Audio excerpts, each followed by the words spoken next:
Hello and welcome to English Audio Lab. My name is Trevor. And I'm Alicia. We are so happy you are here with us today. Today we have a very special topic. We are going to talk about feeling motivated. Motivation. That's a great word. It's that feeling of excitement and energy you get when you want to do something. Exactly. But sometimes, especially when you're learning something new like English, that feeling can disappear. Yes, it happens to everyone. Some days you just don't feel like studying. It's completely normal. In this lesson, we will learn some simple, useful English words and phrases to help you find your motivation again. And we promise to do it in a calm and relaxed way. There's no pressure here, just friendly practice. That's the plan. So find a comfortable place, take a slow, deep breath, and let's begin. Trevor, let me share a quick story. Last week, I had a big design project and felt completely stuck. I kept procrastinating. Oh, okay. A design project. What did you have to do? I had to create a full presentation, and honestly, I felt completely stuck. I did not want to start. I know that feeling very well. It's called procrastination. When you know you need to do something, but you keep waiting. Exactly. Every day I told myself, I'll do it tomorrow, but tomorrow never seemed to come. So, how did you get started? Well, a friend gave me some fantastic advice. She said, don't think about the whole big presentation. That makes sense. It can feel overwhelming. She told me, just set a small goal, a very, very small goal. My first goal was just to choose the colors for my slides. That's it. Just choosing the colors. That sounds manageable. It was. And after I did that, I felt a little better. So I thought, okay, now I'll just write the title. And then one small step led to another. Yes, before I knew it, I had finished the first three slides. Taking that first small step was the key. It helped me get going. That's a wonderful story. It's a perfect example of how small actions can lead to big results. Alicia's story uses some great phrases. Let's explain them. The first one is to get started. To get started. What does that mean exactly, Trevor? It simply means to begin or to start doing something. It's about taking that first action. Right. So you could say, I need to get started on my English homework. A perfect example. Let's repeat that.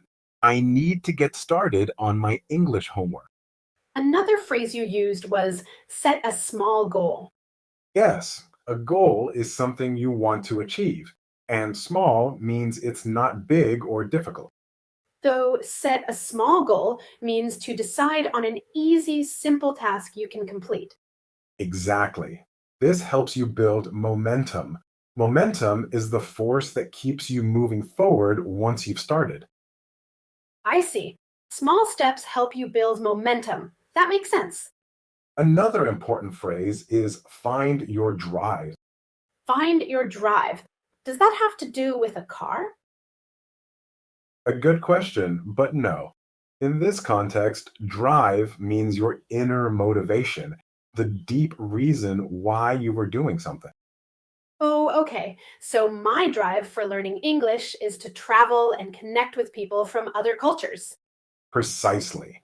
When you feel unmotivated, remembering your drive can give you a powerful boost of energy. Now let's listen to some short dialogues where people use these phrases. This will help you hear them in a natural way. I love this part. Hearing the words in a situation makes them easier to understand. Dialogue 1. Two friends talking about exercise. I will be friend B. And I'm friend A. Okay. I really don't feel like going to the gym today. I'm so tired. I know what you mean, but let's set a small goal. We can just go for 15 minutes.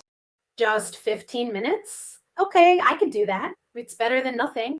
Exactly. And once we get started, we might even feel like staying longer. That's a great example of setting a small goal to make a task less difficult.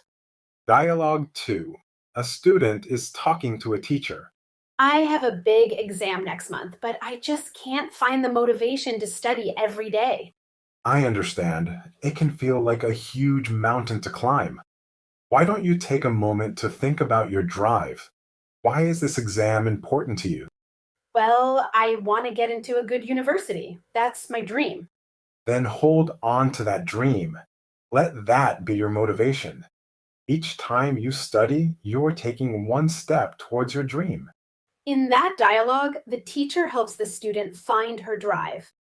Dialogue 3. Two colleagues are discussing a project. Okay, this new project is huge. I don't even know where to begin. I agree. Let's not think about the whole thing at once. Let's break it down. Break it down? Yes, let's make a list of small, simple steps. Our first step can be just to organize our files. That's a good idea. That feels much more manageable. Okay, let's get started. Now, let's practice saying some of these useful sentences. We will say each sentence twice. First, very slowly. Then, at a normal, natural pace.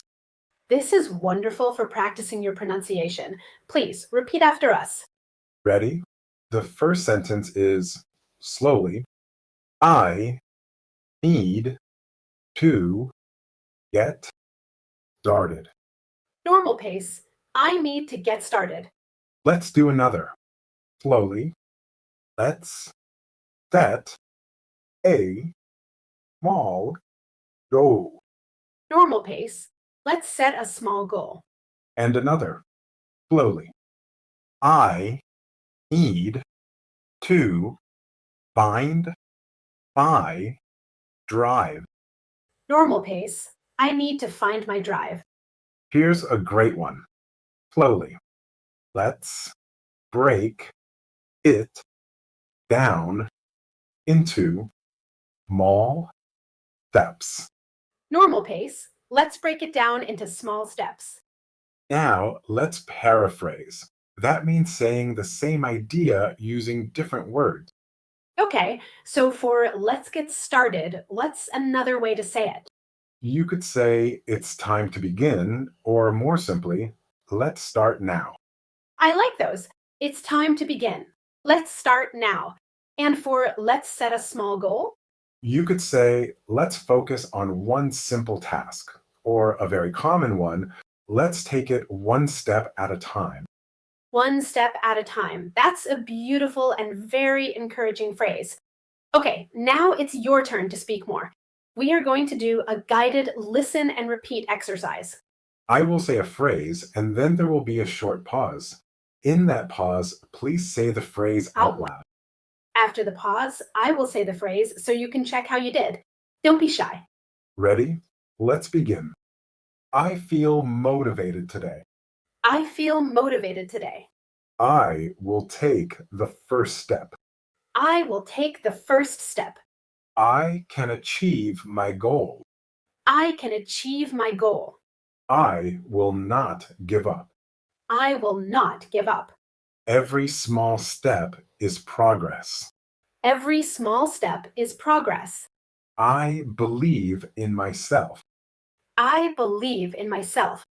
Excellent work. Saying these positive phrases out loud can actually make you feel more confident and motivated. Now let's think about how to use these ideas in real everyday life. A very common situation is cleaning your home. Imagine your room is very messy and you feel overwhelmed. Oh, I know this feeling very well. You look at everything and think, this is impossible. Where do I even begin? Right, so instead of giving up, you can tell yourself, okay, I will set a small goal. I will just put away 5 things from my desk. Just 5 things. That's not so bad. Then, after you do that, you feel a little success. And maybe you feel ready to do 5 more. You build momentum. Perfect. Or how about learning a new skill, like cooking a new recipe? That can feel complicated. So many ingredients and steps. It can, so you break it down. Your first step isn't to cook the whole meal, your first step is just to read the recipe. And the next step is just to get out all the ingredients. Small, manageable steps. Exactly. And what if you feel unmotivated to do your English study after a long day? That's a common one. I think I would try to find my drive. I'd remind myself that I'm learning so I can make new friends on my next trip. And that positive thought can give you the energy to study for just 10 or 15 minutes. It all helps. We have learned so much today. Let's do a quick summary of the key ideas. We learned that when a task feels too big, the best way to start is to set a small goal. That's a great point, Trevor. The way we talk about our feelings can also affect our motivation. Sometimes a small grammar mistake can change the meaning of what we say and make us feel more negative. And to break it down into simple, easy steps. This makes any challenge feel more manageable. That's so true. Let's talk about a common one. I often hear learners say, "This is so difficult. I am boring." But what they really mean is, "I am bored." We also talked about the importance of finding your why, your reason for doing something. We called this your drive. Yes, that's a perfect example. It's about adjectives that end in ed versus ing. When an adjective ends in ed, like bored, tired, or interested, it describes how a person feels. Remember that getting started is often the most important part.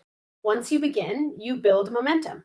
Exactly. So I am bored means I feel the emotion of boredom. But when an adjective ends in ing, like boring, tiring, or interesting, it describes the thing that causes the feeling. And please remember, it is okay to feel unmotivated sometimes. Everyone does. The important thing is to be kind to yourself and just try to take one tiny step forward. Right. A long, slow movie is boring. A difficult workout is tiring. The history of space is interesting. If you say, "I am boring," you're saying that you cause other people to feel bored. That's a very negative thing to say about yourself. You don't have to be perfect. Progress is what matters. Every word you learn, every sentence you try to say is progress. And it can really hurt your motivation. It's much kinder to yourself to say, "I feel bored with this topic right now." It's a temporary feeling, not a permanent part of your personality. We believe in you. Keep practicing, keep learning, and remember to celebrate your small successes along the way. That's a fantastic point. Let's practice some more positive phrases that are great for those difficult moments. These are for when you feel like you want to quit. Thank you for joining us at the English Audio Lab. We hope you feel a little more motivated and confident. Until next time, keep up the great work. Yes, let's build our confidence. Remember to repeat the phrase out loud after Trevor, and then I'll say it so you can check. Goodbye for now. Okay, first one. I will keep going. I will keep going. Next. Mistakes are part of learning. Mistakes are part of learning. Here's another. I am proud of my progress. I am Proud of my progress. a very powerful one. I can overcome this challenge. I can overcome this challenge.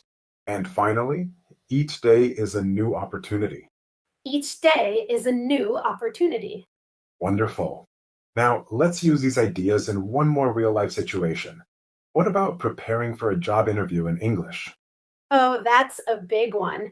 It can be very stressful. You want to do well, but you might feel nervous about your language skills. The fear of making a mistake is very strong. Absolutely. So, how can we apply our motivation techniques here? First, you need to find your drive. Ask yourself, why do I want this job? Maybe the answer is, I want to build a better future for my family, or I am passionate about this work. Connecting with that strong reason gives you power. Then you can break down the huge task of prepare for the interview. What's a good first step, Trevor? A great first step is to set a small, manageable goal. For example, today I will not worry about practicing my answers. I will only spend 20 minutes researching the company's website. That's it. That's so much easier than practice everything now.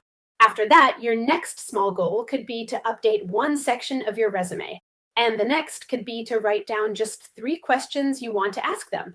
Exactly. One step at a time. Before you know it, you've broken down a scary challenge into a series of simple tasks.